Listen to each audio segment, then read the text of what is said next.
Assalamualaikum warahmatullahi wabarakatuh. Anak-anakku yang santun, yang hebat, mari kita kembali belajar dalam jaringan. Tetap semangat, sukses itu pasti. Ayo ikuti pembelajaran ini sampai akhir.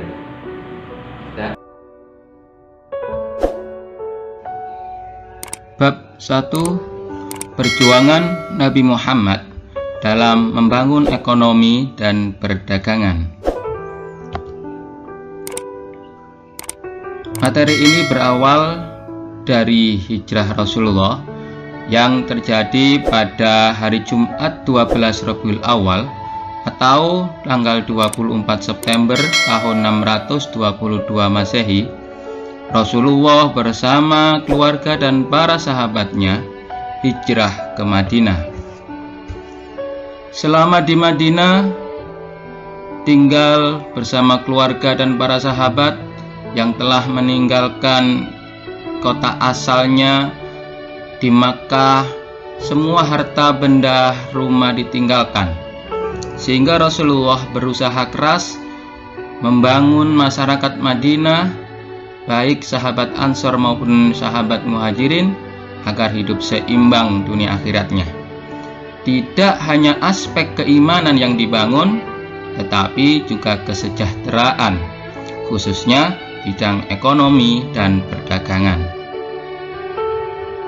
Bagian pertama, sejak kecil Muhammad sudah menjadi teladan. Sebagai pengembala kambing, kebiasaannya, rutinitasnya dalam sehari-hari sebagai pengembala kambing menjadikan Muhammad memiliki sifat kesabaran, keulatan dalam pekerjaannya, tenang dalam menghadapi suatu masalah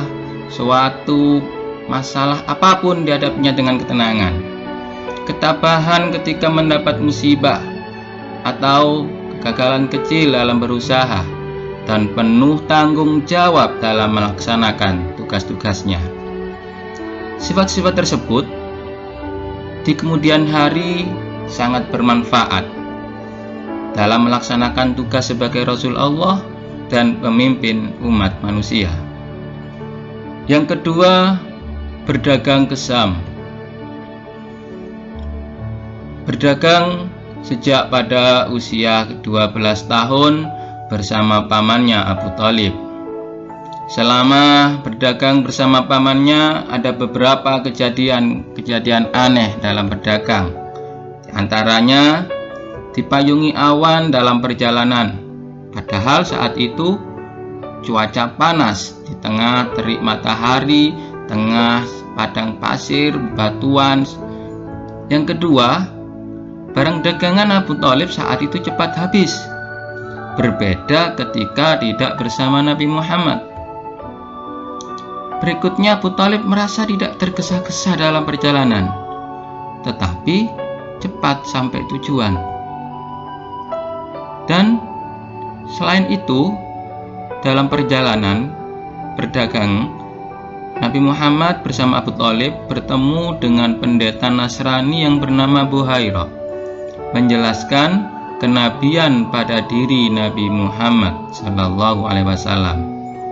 Padahal saat itu Nabi Muhammad belum diutus, belum menerima wahyu dari Allah, dan belum menjabat sebagai Nabi dan Rasul. Ketiga, Nabi Muhammad dipercaya Khadijah. Sejak usia 25 tahun, kejujuran Nabi Muhammad semakin dikenal masyarakat Arab. Karena kejujurannya, Nabi Muhammad dipercaya Khadijah untuk membawa barang dagangannya ke Syam, saat itu dibantu dengan Maisarah.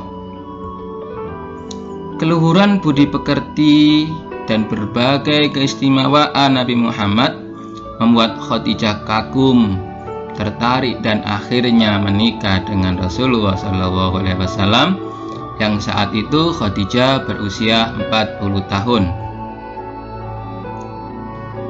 Sebab-sebab keberhasilan Nabi Muhammad dalam berdagang. Yang pertama, beliau memiliki sifat amanah, dapat dipercaya. Yang kedua, terlatih berdagang sejak kecil, terlatih berusaha bekerja sejak kecil. Diawali sebagai pengembala kambing, ikut berdagang bersama pamannya. Itu menjadikan jiwa dagang, jiwa bisnis pada diri Muhammad, sehingga pada saat dewasa, kebiasaan itu, kepribadian itu, jiwa bisnisnya semakin tumbuh dan berkembang. Yang ketiga, mempunyai kepercayaan diri yang kuat. Yang keempat, mempunyai semangat kerja, tidak mudah putus asa. Yang kelima, dalam berdagang, dalam melayani pembeli, tidak membeda-bedakan pembeli, baik itu kaya atau miskin, laki atau perempuan, cantik, tampan atau jelek, semua dilayani dengan sama. Ramah dalam berkata, dalam bersikap, apa adanya kepada para pembeli. Jujur dalam berbisnis. Dan yang ketujuh diantaranya, tidak merugikan sesama pedagang. Bagi Nabi Muhammad, pedagang yang lain adalah mitra kerja, bukan pesaing. Sehingga terhadap sesama pedagang, Nabi Muhammad bahkan juga membantu, ikut berperan dalam memasarkan dagangan para pedagang yang lain. Yang kelima, membangun sistem perekonomian Islam. 1. Kepemilikan secara individual. Di sini manusia semuanya mempunyai hak untuk memperoleh kekayaan. Semuanya harus ikhtiar secara maksimal. Tidak ada seseorang pun yang ditakdir sudah menjadi miskin selamanya. Selama dia mau berusaha, kesuksesan menjadi orang kaya itu bisa diraih. Yang kedua, kepekaan sosial. Umat Islam yang kaya harus ikut memikirkan kesejahteraan umat Islam lain yang lebih miskin, yang lebih membutuhkan uluran tangan kita. Yang ketiga, dalam membangun sistem perekonomian Islam, kejujuran dalam berusaha.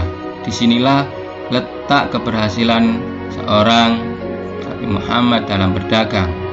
Begitu pula kita sebagai umat Islam harus jujur dalam setiap kegiatan perekonomian, apapun profesinya, apapun pekerjaan kita, harus jujur dalam berusaha.